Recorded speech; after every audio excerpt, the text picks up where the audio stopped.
Aston Villa take on Chelsea. One team is on 66 points, another team's on 47 points. I think at the start of the season, many might have thought it would be the other way round. Not me and Kweku. Kweku knew. We knew we had a higher power working for us there. And it is Aston Villa who are in incredible form right now. Some massive, massive wins. And actually, they've had bumps along the way. I think dealing with expectation, dealing with possibly being in the title race for a second, and then that felt a touch overwhelming. Europe in there as well. And, of course, injuries, which I know pretty much every team has had to deal with, but Aston Villa certainly have as well. They've done so well, haven't they? Oh, They've done absolutely brilliant. Pippa, let me bring you back to a recent trauma. Oh, the great. Arsenal game. They probably didn't get the plaudits they deserved because everyone was focusing on Arsenal because it was their first defeat in 2024.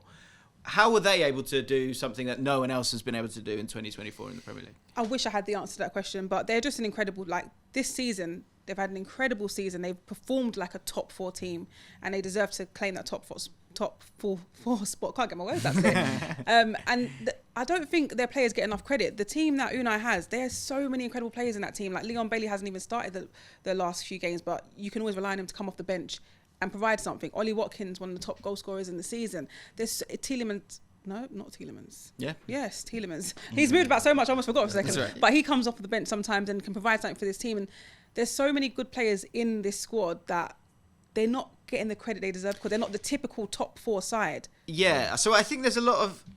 You don't know... Like any star, it takes them a second to kind of become that star. You know, talk about Arsenal. A year ago, there was a lot of players there that, you know, they weren't the stars that they are now because we hadn't seen them do it. And I think there's a lot of that in Aston Villa this year. Like, you know, you've got a good coach, but he's generally been kind of underappreciated. And then to the squad, and I say squad because there's players that have been missing and have had very difficult injuries, players that were crucial last year in getting them into the Conference League. And that attacking 4, Ollie Watkins, who, you know, more goals and assists than anyone in the Premier League this year. Leon Bailey, who I'm really, really enjoying. And again, one who wasn't starting at the start of the season. Diaby's been very quietly going about his business as well. And Morgan Rogers, who's, you know, come through and has stepped in and had to step in with, you know, the latter stages of a European competition. And of course, they're still in that as well. What has impressed you most about the sort of style of play of this team with the amount of changes that they've had to make? Well, there's one aspect of it in terms of Unai Emery's wandering eye when it comes to European competition, and we thought that was going to hamper them in the league this year, and it hasn't. That's the reason why Arsenal fans still hold a grudge to him on him to this day, because that 18-19 season where Arsenal could have finished in the top 4, he rested players against, I think it was Crystal Palace at the back end of the season. Then they're going to lose that Europa League final and don't qualify for the Champions League, and it's a sliding doors moment really in football because Unai Emery goes a different way, Arsenal go a different way, and we're here where we're at right now. Yeah, interesting. But Unai Emery is a manager that has been underrated for his whole career. He's won 4 Europa Leagues. I remember we did a tier list on your channel in terms of where we put Premier League managers, and I thought it was insane that people were putting Mikel Arteta over Unai Emery, who's achieved so much, and the one blip in his career has been Arsenal. And so he deserves a lot of credit, and I feel that the biggest credit that he's getting this season is what he's done with Ollie Watkins. I have to eat my words with Ollie Watkins. And, also, Ezri Konsa. Konsa as well. What he's doing with all of these players, they're playing at their absolute maximum. And I saw Watkins earlier this season when he was scoring a lot of goals. I was having it, but I was still sceptical. I thought there was parts of his game they could improve. But this season, how clinical he is in front of goal, the goal he scored against Arsenal, the deftness of the chip, and you never had any doubts that he was going to score that. Unai Emery deserves so much credit for adapting his system and bringing out the best of his players. You look at Leon Bailey, a player that doesn't necessarily always start for them, a player that was heralded when he came from Leverkusen, this wonder kid that everybody was so excited to see, and he had a rocky start to his time at Villa, but you're really seeing the best of him this season. And the fact they're also contending with Europe, the only English team still in Europe, deserves so much credit for bringing the best out of these players. And I feel like now they just need to see it over the line. We now know in terms of the coefficient, the 5th isn't going to get you, probably won't get you Champions League football. But now is where they need to lock in and make sure they get results. And they host Chelsea, who they should be favourites against. I know that in terms of name brand, Chelsea's a tough game on the fixture list, but Villa should be targeting this game and looking at it as a game that they can really go and enforce their will against Chelsea and show why they deserve to be in the top 4 in the Champions League next season. Yeah, the top thing for me is squad building for both of these teams. And as we move on to Chelsea, obviously, a terrible result, Kweku, against Arsenal. And it's one where, again, I think that sometimes there's a bit of a problem there with Chelsea aren't, you've said this before, Chelsea aren't Chelsea. Like that's that, but in name, you then have that game against Arsenal, and the levels are very, very different, and therefore, you have a result like that. If it was another team knocking in around them that got similar points to Chelsea, but don't have that same name in the Champions Leagues, then it's a different conversation, and maybe the fallout from it is different as well. But one big thing that I kind of keep coming back to is obviously the age of the squad. Mm-hmm. But when you sort of talk about that, you then want to at least know that you feel like they're maturing. And if they're going to mature and develop in the right way, the environment needs to be, it needs to be good soil to kind of to allow these players to kind of get to the level that you want them to. So with that in mind, and the sort of the older players within the team, you think of someone like Raheem Sterling, who I don't think is an out-and-out like talisman who's going to go, give me the ball, let me deal with this, or let me solve this. Someone like, Thiago Silva, who is at the end of his career. Mm-hmm. Those are two players that kind of aren't the sort of lightning rods that those older players are for a group. Mm-hmm. So you've then got a whole group of players there. You've just got to figure it out themselves. Yeah. Are they figuring it out at all? Like it feels like a dark time for Chelsea. But are you seeing? I'm sticking with this analogy. Are you seeing any like seeds popping, plants growing? I am, and I think I'm one of the few Chelsea fans that are. I feel the game against Arsenal was probably the lowest I felt as a Chelsea fan for a long, long time. And the thing about Chelsea, even when we went through our rocky stages under Roman Abramovich, where we were up and down and inconsistent in terms of league performances, but we did win trophies. I've never thought, in terms of the word you associate with Chelsea, it's never been soft. And that's the problem with Chelsea right now. I've got a soft centre. 5-0, that was the second biggest defeat in Premier League history for Chelsea. The biggest was 6-0 against Man City in the 18-19 season. But that was a season where Chelsea finished third and won the Europa League. Yeah. Like this is very different. Chelsea finished 12th last season.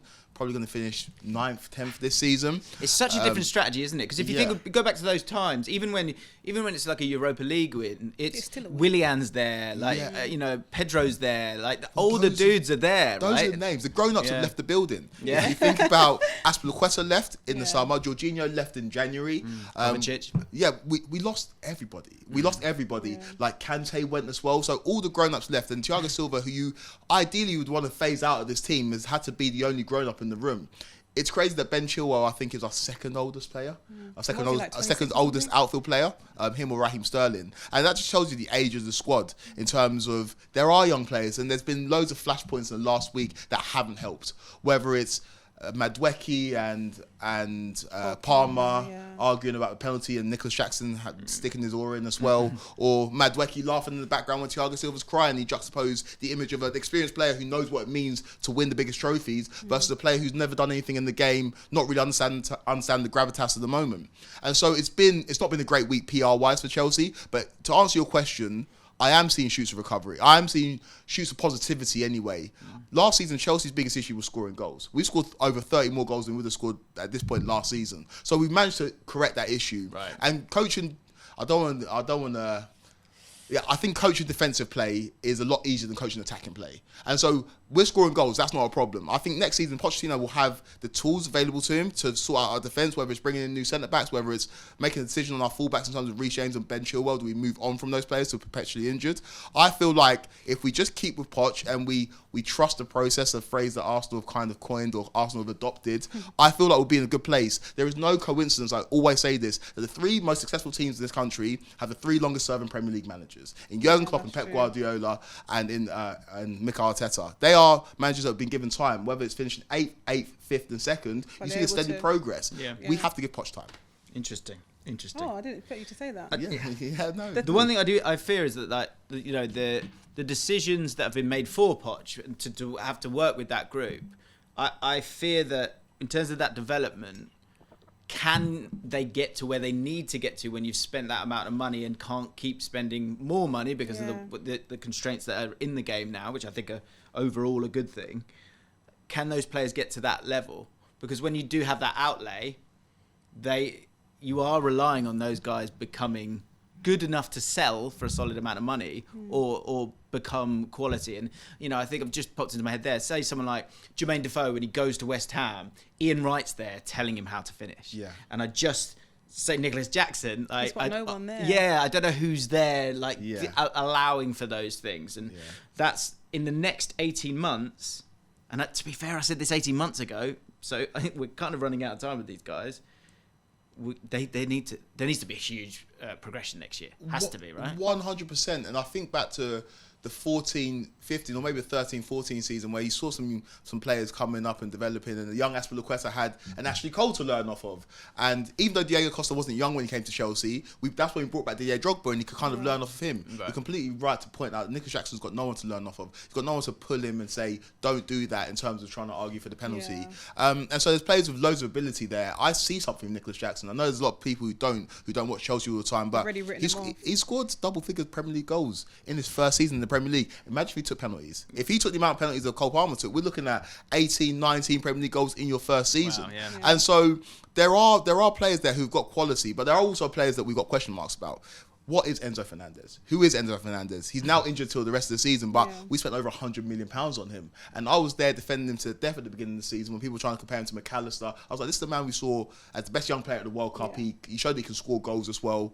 But he hasn't got the ability to play the players that we've already brought in around him to fit in our team and make a midfield that operates. And that's where Chelsea's biggest issue is. And that's what we need to address. Spent £200 million on 2 players in that midfield, but still against Arsenal, we didn't see it. It was non-existent. And so when you've had that much outlay on one position in the pitch and it's not working, that's when you're in a bit of a hole. I felt like the brightest spark in that game was Noni. Yeah. He's the one that drives at players and gives something. You feel like something can come out of this. Yeah. And I feel something needs to happen with Chelsea quick, because genuinely this is the first time, that game was the first time this season that the away section was quiet. And that's no dig at Chelsea fans, but obviously we played them every year and you know they're always up for that game, but you can see that the fans themselves are just depleted. No, I'm not. Like, honestly, this is not banter, by the way. Genuinely. But that's what hurts me the most. When, as a Chelsea fan, obviously there's people in my DM talking to me about Chelsea, but it's now sympathy. It's like, this is not the Chelsea we recognise. And that level of apathy, it hurts me more than if someone was digging at me. And the last one, same with Noni, like, I think he's exciting. Yeah. Cole Palmer plays there. So it's like, what do you do? Exactly. What do you do? Back to the game. Predictions. How do you see this one panning out? We're not getting a win at Villa Park. After all that, I'm going for a conservative 1-1 draw, but we could actually get turned over if we don't start the game well. Okay.